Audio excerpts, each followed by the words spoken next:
Halo warganet, saya Anissa Ramadhani. Berikut implementasi core values berakhlak dalam pekerjaan saya sehari-hari. Berikut contoh penerapan nilai berorientasi pelayanan dalam pelaksanaan tugas saya. Selamat pagi Anissa. Saya ingin meminta nomor agenda untuk surat keluar ketua. Selamat pagi Pak Ronald. Baik, silakan serahkan suratnya Pak. Ini surat yang akan ditandatangani ketua. Baik, saya cek dulu kelengkapan suratnya Pak. Baik, suratnya sudah lengkap Pak. Ya, surat ini siap untuk diberi nomor agenda.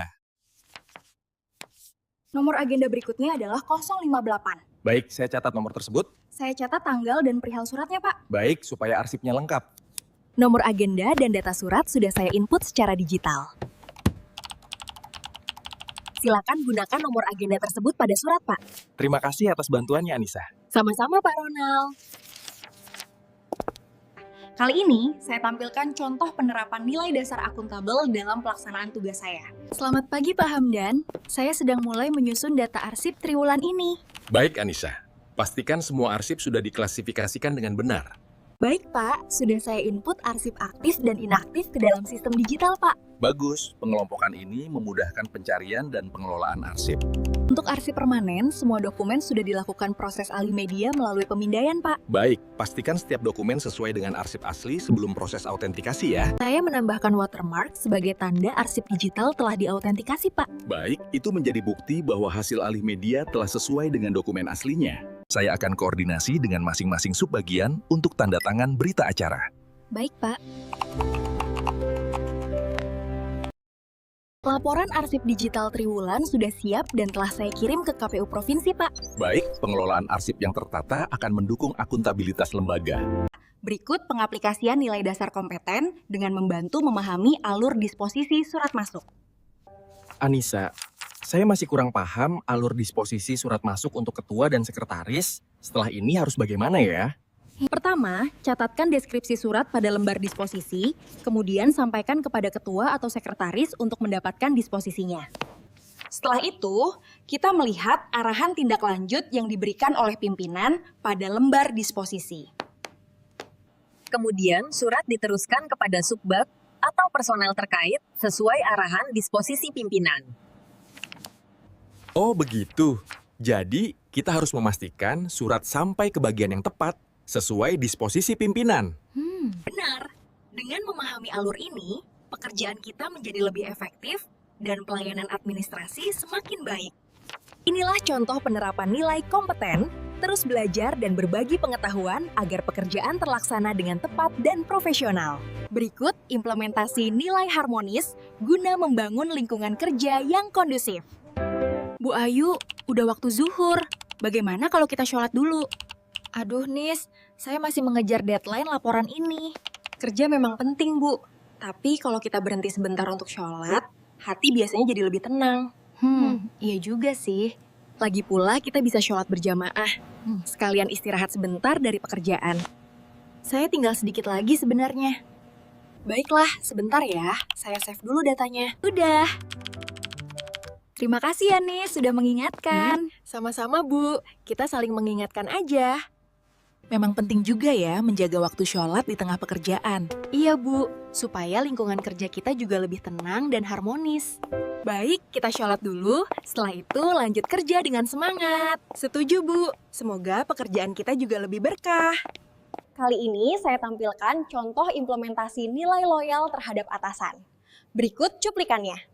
Permisi Ibu, apakah ada arahan yang perlu saya tindak lanjuti pagi ini?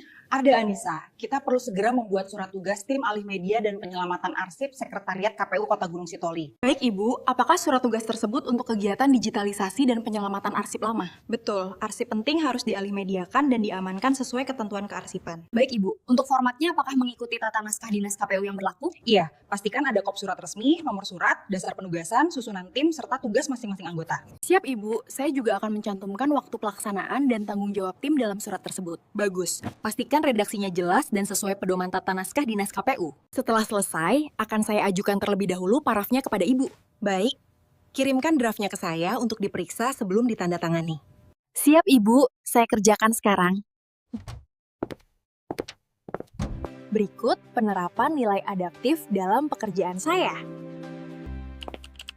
Selamat pagi Anissa.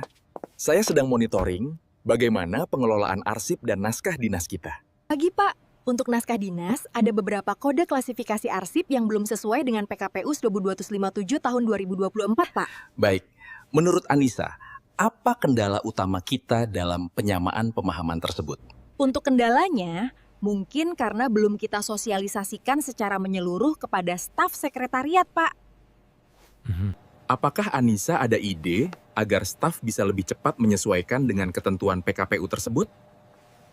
Untuk saat ini, kami berinisiatif membuat panduan singkat serta contoh penggunaan kode klasifikasi arsip dan naskah dinas agar lebih mudah dipelajari Pak. Baik, itu langkah yang bagus Anissa. Nanti bisa dikoordinasikan melalui sekretaris untuk sosialisasi resmi ke seluruh staf. Siap Bapak, kami akan siapkan materi panduan dan rencana sosialisasinya segera. Berikut penerapan nilai dasar ASN yang terakhir, yaitu kolaboratif. Anissa, progres laporan alih media dan penyelamatan arsip sudah sampai mana? Sudah hampir selesai Pak Seven, tinggal finalisasi dan cetak hard file. Baik, saya bantu cek supaya tidak ada yang terlewat sebelum dikirim. Boleh Pak, kita pastikan semuanya lengkap dan rapi. Ini bagian daftar arsip dan berita acaranya, Pak. Siap, saya cek kesesuaian dan kelengkapannya dahulu. Sudah sesuai semua, tinggal disatukan seluruh filenya. Baik, saya susun dahulu, Pak. Ini hard file-nya sudah siap kirim, Pak. Oke, saya langsung jilid dan siapkan pengiriman ke KPU Provinsi Sumatera Utara. Kalau kita saling bantu seperti ini, pekerjaan jadi lebih cepat selesai. Betul Pak, kolaborasi membuat hasil kerja lebih maksimal. Yang penting, laporan ini bisa dikirim tepat waktu. Iya, Pak. Ini bentuk tanggung jawab kita bersama. Kolaborasi untuk hasil yang lebih baik.